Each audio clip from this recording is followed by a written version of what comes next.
You are watching Unlocking the Vault on Mtgo Academy, featuring Enderfall. Hello everyone, welcome to this classic daily event. I was feeling under the weather during the day of the event, so I recorded the video without any sound originally, and what I'm doing right now is recording an audio track over the video that I recorded over this past Saturday. So I might be a little bit behind in terms of what my thinking is, what my thought line process was at the time. So I'm going to do my best to try and remember what I was thinking when I made some of these plays. So I'm playing a Null workshop deck. I think most people are familiar with how this deck works.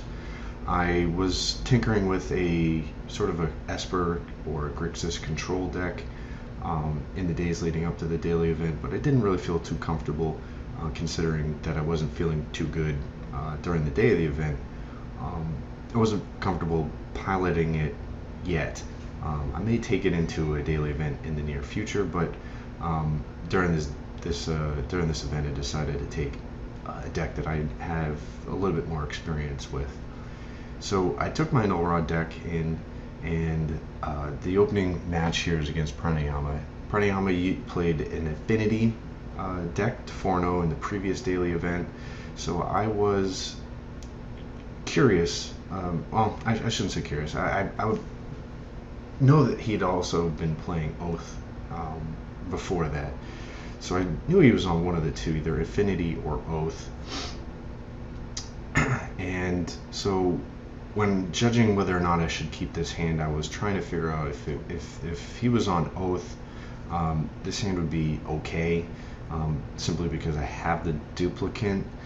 But if he was on Affinity, that hand would be decent because I have Chalice of the Void. So once we finally got started here, I did lose the die roll, or I won the die roll, excuse me, so I went first. I decided to go with Chalice of the Void for 1, just in the off chance that he is Affinity, which turned out to be the right guess.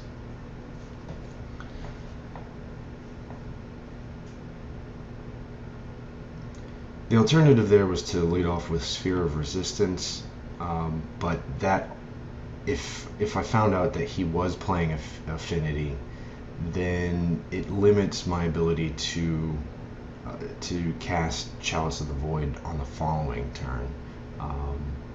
And of course, Sphere of Resistance against Affinity deck isn't necessarily a great opening hand or opening play, because they obviously have plenty of mana to be able to cast a lot of their spells. So that's the reason why I led off with Chalice of the Void. Like I said, it worked out. Pranayama turned around and played a Phyrexian Revoker, which is pretty poor against my deck. There really is nothing in it that is really targetable. All I have is a single Sol Ring and a single Mana Crypt, and I've already turned myself off of Sol Ring. So it really doesn't really matter what he named, but he did end up naming Mana Crypt, which is interesting. I mean, one would think that if I had Mana Crypt, I would have played it. And if I didn't play it, I probably didn't have it. So, needless to say, he did name the Mana Crypt, and passes the turn. And I start out with my first draw. My turn 2 was pretty darn good. There's really no reason for me to not play the Lodestone Golem, so I just snap played that as fast as I could. Didn't want to play the City of Traders, and because I would have to, chuck it to play Mistress Factor in the following turn. Because the only other play I could have done was Sphere of Resistance and Tango Wire, but Tango Wire did seem like it was profitable at the time. But for Pranayama, yeah, Tango Wire was a decent option for him. Following it up with a Wasteland buys him a couple of turns to really do some things, and it really screws up my mana. And he does have 4 power on the board, so my Lodestone Golem is kind of nullified. So my next turn I follow up. I just play City of... actually, I might have saved the City Traders. Let's see what I did. I think if I was thinking if I played the City Traders, then I'm really pigeonholing myself to ever play it. But I guess I did play it just to pass the turn, maybe so that I could get a permanent on the battlefield, so that I could play around the Tangle Wire.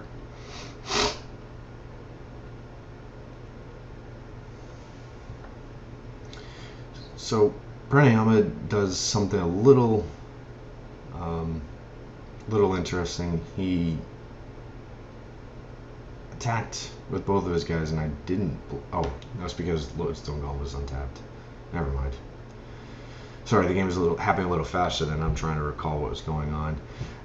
So from my turn 3, or turn 4, excuse me, I ended up drawing the Mana Crypt that was nullified by the Fire Extinction Revoker, which is pretty ironic.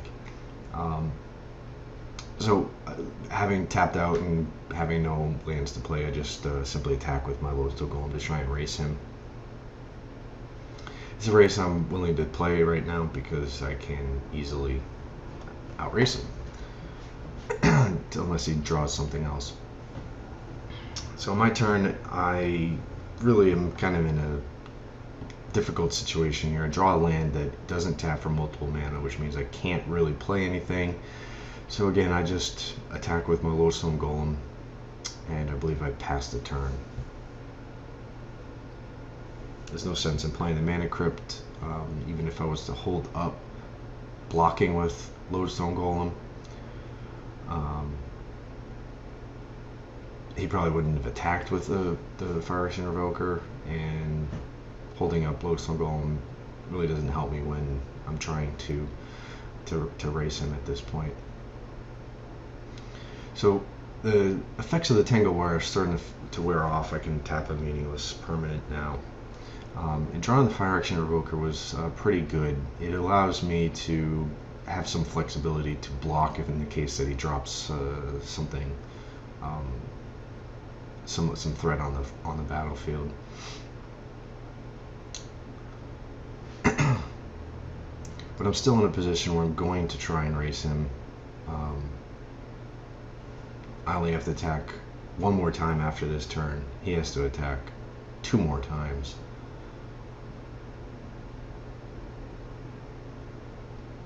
So I name Arcbound Ravager. That's really the one problem card at this point. If he draws that, he could sack his Tangle Wire and his Mox Opal, and that would really change the way the game works at this point. So I just make sure that I can keep the Ravager as a 1/1 guy.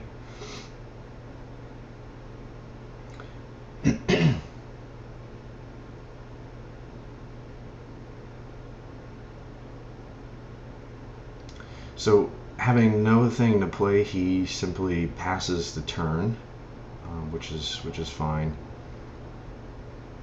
I draw Wormcoil Engine. I'm not really in a position to play that yet.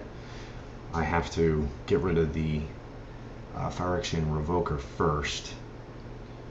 So instead of doing anything, I just go to the combat step and I attack with both my guys.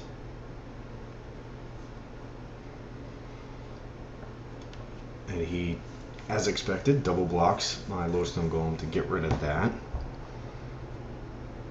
Drop him down to 3. And that allows me the ability to play the Mana Crypt so that I can play the Wormcoil Engine.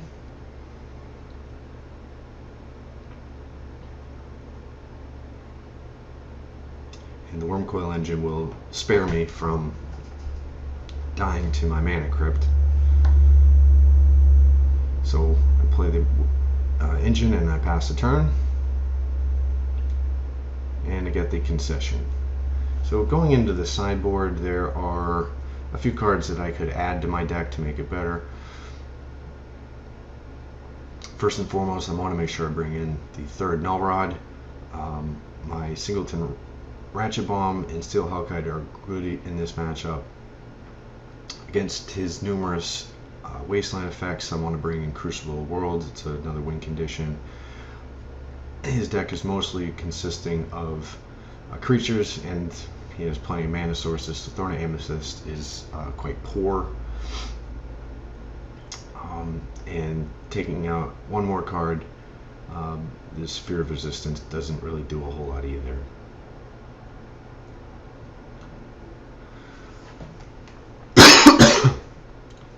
Excuse me, sorry about that. So dig out another Sphere of Resistance and bring in a duplicate. It's just another guy, and I can certainly duplicate a Lodestone Golem from him. So that's what I end up sideboarding in.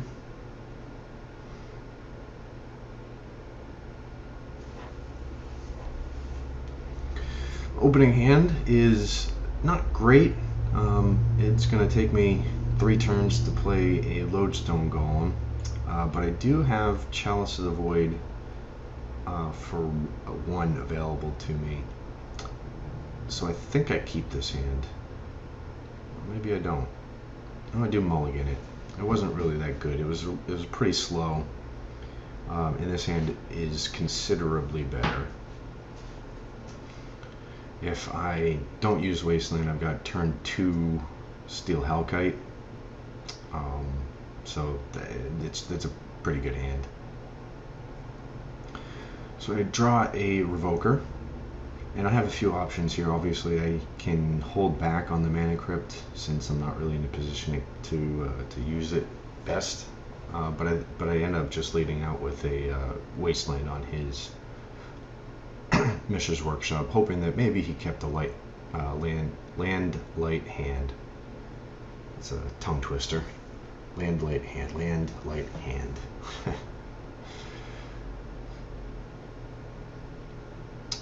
So that's what I do. I end up putting out the Mana Crypt so I can play a Revoker. Again, I think I named Skull Clamp. He didn't have a Skull Clamp in his opening hand. He would have played it last turn, but if he draws into it, it's a pretty bad card for me. It's the one way he could catch up if he is actually land light.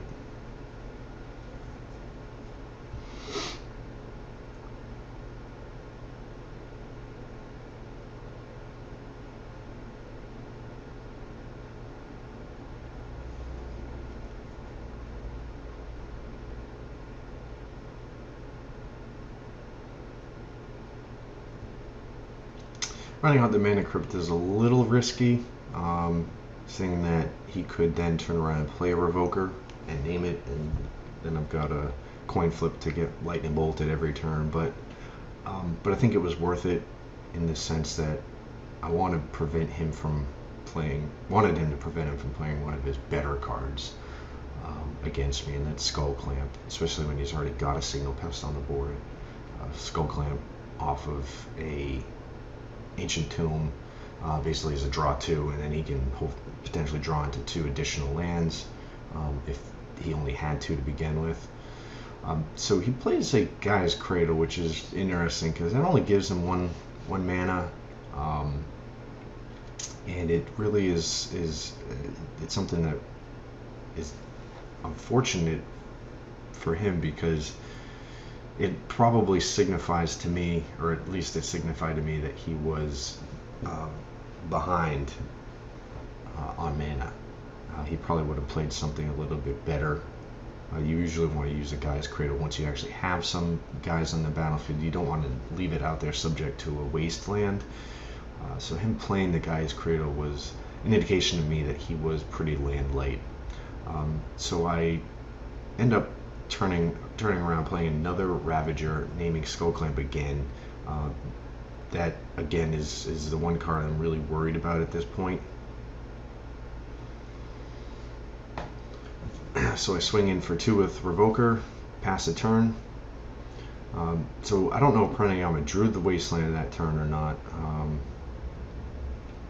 It possibly did because I didn't have any land.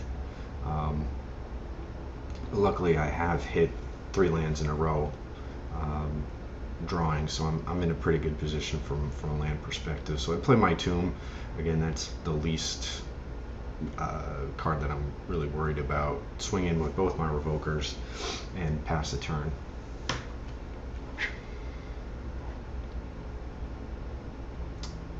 So he wastelands my Ancient Tomb again. But again, he's not putting any pressure on me, so I'm in a pretty good position. Unfortunately, I keep losing the flip to Mana Crypt. That's the only reason why I'm behind this game so far. Technically, I'm ahead on the board, but the Mana Crypt is really doing some damage to me. So, having not failed to draw land, I'm stuck with having to play my workshop. And again, there's a third wasteland that was just absolutely killing me. So I swing for 4 more, bringing him down to 10. But now I'm out of land and looking at this Mana Crypt that is just absolutely killing me. He passes the turn with doing nothing.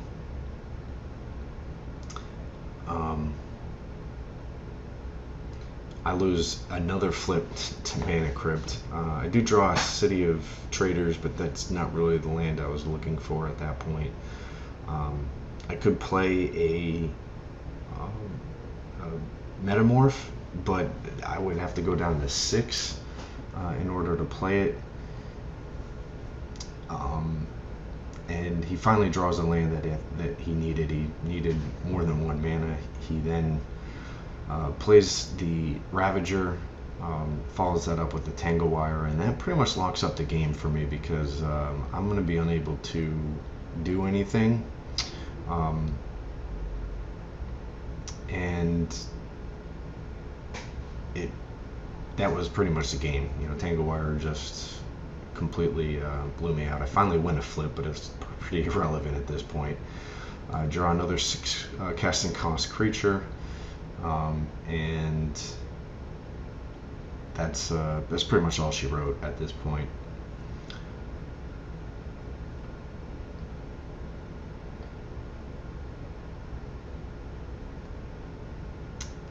At this point, it's just waiting out this game.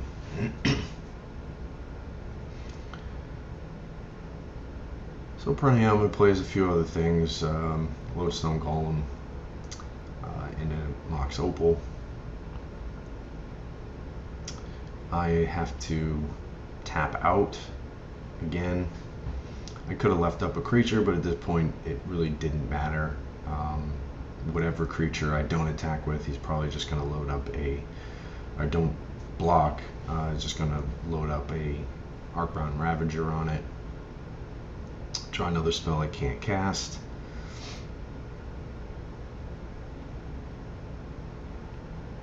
And that's all she wrote.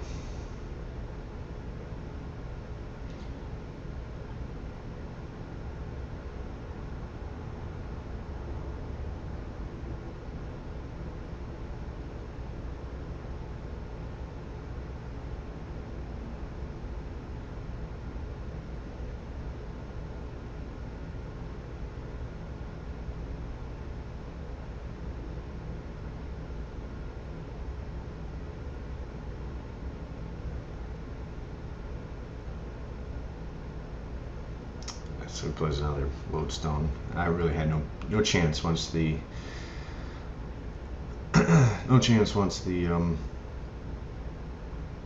Tangle Wire hit the battlefield, and I had already lost 4 flips to Mana Crypt. So we go to game 3. There's no real reason to change anything, despite being on the play. So I just quickly hit submit and see what the opening hand is. This is an okay opening hand, but it really is going to be slow. We'll see if I kept it because I have a Null Rod that I can play on turn 1, and that's really the big thing. Against Affinity, you really want to turn off their ability to use their artifacts to activate them. So the Skull Clamp is all the artifact mana and mana artifacts, and obviously Arcbound Ravager. All those cards are really detrimental, or I should say instrumental, to their game plan. So playing Null Rod kind of shuts all that off. He leads out with a Wasteland into Signal Pest, which is a really good indication to me that he's got absolutely nothing because of the Null Rod. If he had anything, I think he would have turned around and wastelanded my Ancient Tomb, or he would have played a different land and played a bigger creature than a Signal Pest. So I really think the Null Rod, keeping the hand with Null Rod, was clearly the right move. And on his turn 2, he doesn't drop a single land, so he kept a 1 land hand, probably indicating that he has a maybe multiple Mana Crypt in the Sol Ring, or a Mox Opal and a Mana Crypt, or something along those lines, that he could have gotten his game plan going and used his Wasteland against me. So I simply just play a Mishra's Factory Workshop and just pass the turn. He then again misses a land drop, and I just start the beatdown. Play the Buried Ruin, saving my good lands for later, and swing in for 4. His turn 4, he misses a land drop again.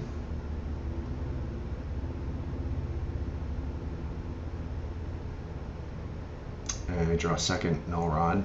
It's just sort of irrelevant, but it does have some value at the.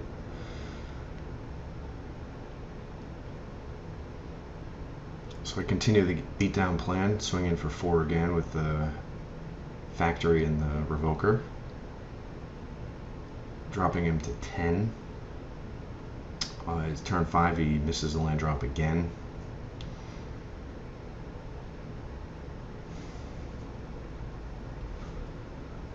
So on my turn, this is the turn that I pretty much try and lock the game up. So I play a Sphere of Resistance, activate the Factory, swing in for 4 again, and do I play Tango Wire? No, I guess I save it for the following turn. I would have saved it for the following turn if he didn't concede. So that's round 1. We'll see you in for round 2.